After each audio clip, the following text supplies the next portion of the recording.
दोस्तों नमस्कार, मैं हरिंदर पांडे स्वागत करता हूं आपके अपने इस यूट्यूब चैनल पर जिसका नाम है IAS mentor with H Pandey. सबसे पहले तो आप सभी को हृदय की गहराइयों से आभार कि आप मुझे इतना प्यार करते हैं। प्यार और आशीर्वाद ऐसे ही बनाए रखिएगा। सिविल सेवा की तैयारी शुरू करने से पहले कुछ बातों का होना या कुछ बातों पर ध्यान देना अति आवश्यक है। सबसे पहले आपके अंदर कोई भी समस्या है या आपके आसपास कोई भी समस्या है, उसे जानें और यथाशीघ्र दूर करें। हेल्थ का ख्याल रखें, एकाग्रता के साथ इंटीग्रेटेड अप्रोच अपनाते हुए संपूर्ण तैयारी करें। आत्मविश्वास को बनाए रखें। तैयारी से पहले एक रणनीति बनाएं। तैयारी के दरमियान, एग्जामिनेशन हॉल से पहले और एग्जामिनेशन हॉल की एक रणनीति बनाएं जिसे फॉलो करें। सिलेबस हाथ से लिख के रख लें।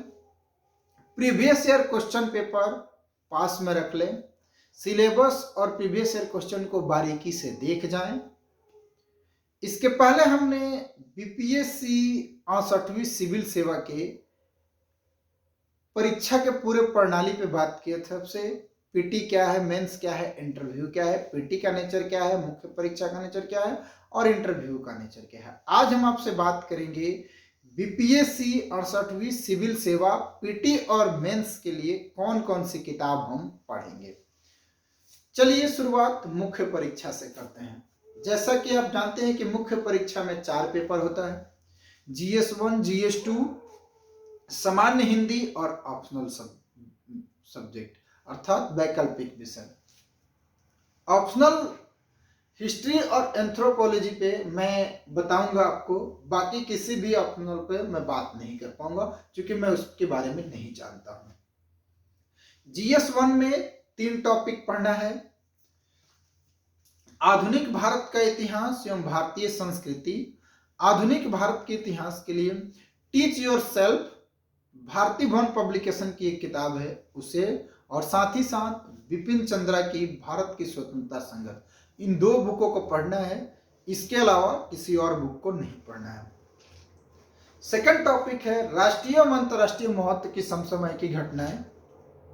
इसके लिए परीक्षा से 1 महीना पहले और उससे 1 साल पहले की सामाजिक, राजनीतिक, आर्थिक, भौगोलिक, देश एवं विदेश में घटित घटनाओं को देखना है। बेहतर होगा कि नियमित किसी एक मैगजीन्स को फॉलो करें। वो क्रॉनिकल भी हो सकता है, प्रतियोगिता दर्पण भी हो सकता है। मैंने क्रॉनिकल को पढ़ा तो आप क्रॉनिकल पढ़ सकते हैं। तीसरा महत्वपूर्ण, जिसको लेके काफी कंफ्यूजन में लोग रहते हैं, क्या करें कैसे करें, सांख्यिकी विश्लेषण, आरेखन और चित्रण।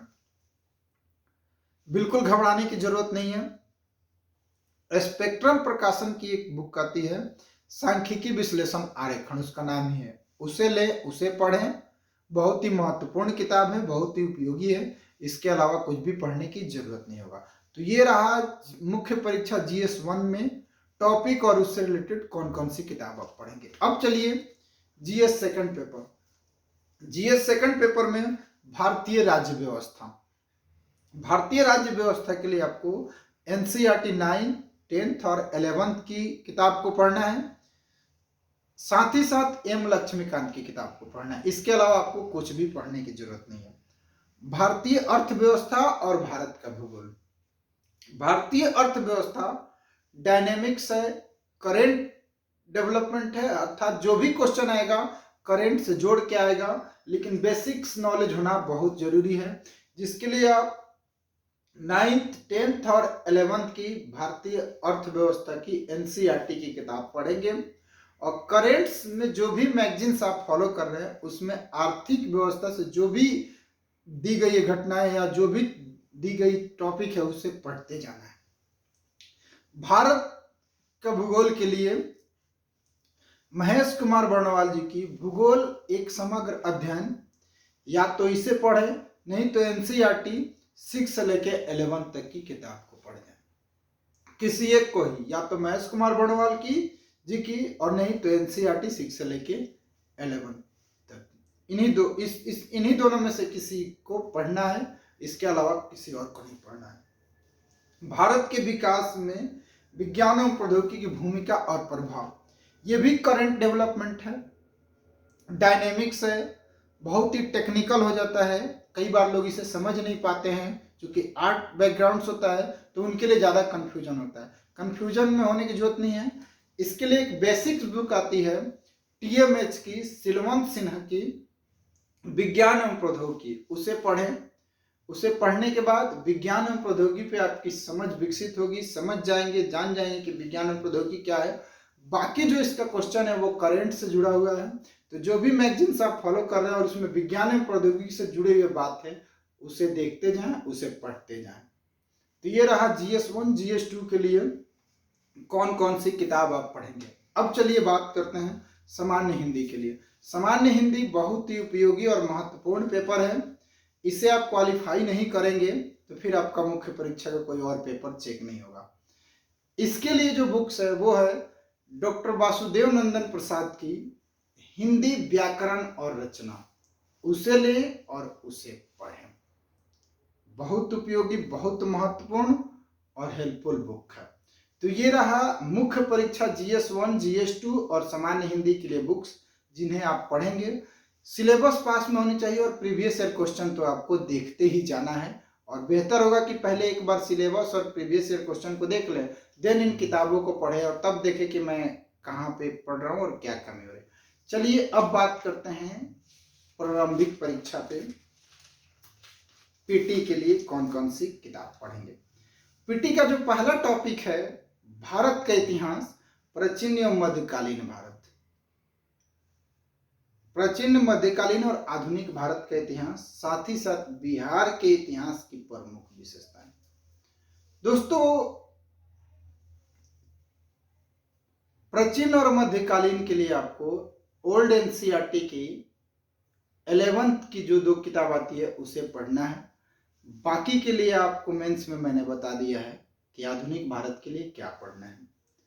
दूसरा टॉपिक है भारत एवं विश्व के सामान्य भूगोल। इसके लिए भी आपको कुछ अलग से करने की जरूरत नहीं है, क्योंकि इसके बारे में मैंने आपको GS2 में भारत एवं भूगोल, भारत का भूगोल के जो किताब बताया वही किताब पढ़ना है, वही सफिशिएंट किताब है। तीसरा टॉपिक है भारत की राज्य व्यवस्था। इसके लिए भी आपको कुछ अलग से पढ़ने की जरूरत नहीं है, GS2 में जो बुक पढ़ रहे हैं वही सफिशिएंट है, उसे ही पढ़ना है। चौथा टॉपिक है भारतीय अर्थव्यवस्था, आजादी के बाद बिहार की अर्थव्यवस्था में किए गए प्रमुख परिवर्तन या बदलाव। इसके लिए भी आपको अलग से कुछ भी पढ़ने की जरूरत नहीं है, मैंने जो बता दिया वही पढ़ना है। सेकंड पेपर में मैंने भारतीय अर्थव्यवस्था के लिए जो बताया था वही पढ़ना है। पांचवा टॉपिक है सामान्य विज्ञान। हाँ, इसके लिए आपको अलग से पढ़ने की जरूरत है, और वो है लुसेंट सामान्य विज्ञान, जिसमें रसायन विज्ञान, जीव विज्ञान और भौतिक विज्ञान तीनों को ही बहुत बारीक से समझाया गया है, बहुत बारीक से दी गई बातें हैं, तो उसको पढ़िएगा। इसके अलावा कुछ और पढ़ने की जरूरत नहीं होगा। छठा है राष्ट्रीय और अंतर्राष्ट्रीय महत्व की समसामयिक घटनाएं। इसके लिए भी आपको कुछ अलग से नहीं पढ़ना है, जो मैगजीन्स आप फॉलो कर रहे हैं वही मैगजीन सफिशिएंट है, वही मैगजीन्स अच्छा है, उसे ही पढ़ते जाइए, कुछ अलग करने की जरूरत नहीं है। पर्यावरण एवं परिस्थितिकी, दोस्तों इसके लिए भी कोई और बुक्स को पढ़ने की जरूरत नहीं होगा। विज्ञान, सामान्य विज्ञान आप पढ़ेंगे तो उसमें पर्यावरण का भी एक पार्ट दिया गया है, उसको देखेंगे, और जब आप भूगोल पढ़ेंगे तो उसमें भी पर्यावरण पढ़ेंगे, तो इसके लिए अलग से पढ़ने की जरूरत नहीं है। अगर हाँ आपको लगता है कि पढ़ना चाहिए तो किसी कोचिंग का नोट्स उठा लीजिए, उसे देख लीजिए, वो सफिशिएंट कर देगा। अंतिम और आठवां टॉपिक सामान्य गणित। इसके लिए भी आपको कुछ भी करने की जरूरत नहीं है।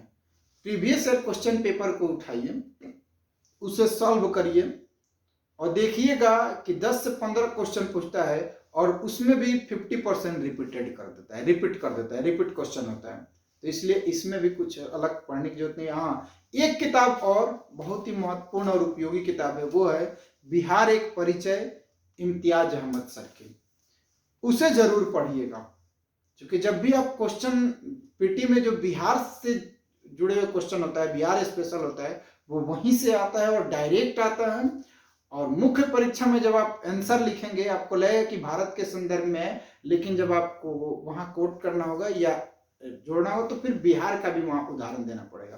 तो इसलिए वो बुक काफी उपयोगी, काफी महत्वपूर्ण है, तो उसे जरूर पढ़िएगा। वो आपके इंटरव्यू में भी काफी उपयोगी होगा जब बिहार के बारे में आपसे पूछा जाएगा। तो ये रहा एक मेरा प्रयास। अब कैसा है ये आप कमेंट करके जरूर बताइएगा। ये आपके भाई का चैनल है, चैनल वीडियो को लाइक कर दीजिए, चैनल को सब्सक्राइब कर दीजिए। मिलते हैं अगले वीडियो में कि अब इन किताबों को कैसे पढ़ें, जानेंगे हर एक टॉपिक पे कि उस टॉपिक से जुड़ी जो किताब बताया गया उसको कैसे पढ़ेंगे और कैसे बेहतर करेंगे। तब तक के लिए जय हिंद, जय भारत, हमेशा मुस्कुराते रहिए।